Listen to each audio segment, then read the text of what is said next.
Bonjour à tous, j'espère que vous allez bien, que vos proches vont bien. Alors le marché parisien perd 0,5% actuellement, on est un tout petit peu en dessous des 4200 points.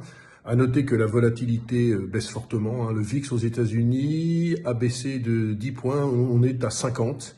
Ce qui veut dire que l'indice de la peur semble régresser. Sinon, au niveau de la pandémie, on a dépassé le million de cas dans le monde avec plusieurs événements qui sont annulés. On savait déjà que les Jeux Olympiques auraient lieu en 2021. Maintenant, c'est la convention du Parti démocrate qui sera repoussée d'un mois à la mi-août, cette convention qui devrait adouber Joe Biden comme candidat contre Donald Trump. Au niveau des indemnités d'allocation chômage, je vous avais dit que le chiffre d'hier était important. Il y a eu 6,6 millions de demandes d'allocation chômage. Ça fait en l'espace de 2 semaines 10 millions de personnes sur un total de 152,3 millions, ce qui vous prouve que l'économie américaine ne va pas bien. D'ailleurs, il y a des chiffres importants qui commencent à sortir.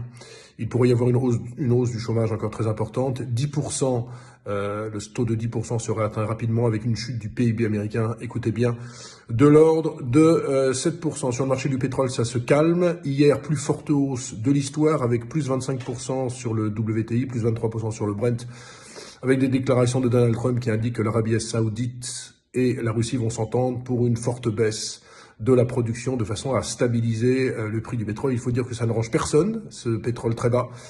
L'Arabie Saoudite, notamment avec un pétrole à $20, a un déficit budgétaire représentant 25% du PIB, ce qui est énorme. À noter qu'en Asie, ça ralentit également, puisqu'on a eu un chiffre dans une très belle région, dans une très belle ville, c'est Singapour. Pour ceux qui connaissent, c'est une ville où il y a une boulimie de consommation. Eh bien, les ventes de détail ont reculé de 8,6%. C'est la plus forte baisse en l'espace de 12 ans. Voilà, donc on termine la semaine un peu en roue libre. On aura les chiffres du chômage américain cet après-midi à 14h30. Ce sont là des chiffres mensuels. Alors ce que je vous donnais hier, c'était des chiffres hebdomadaires. Hebdomadaire, c'est le jeudi. Vendredi, c'est mensuel.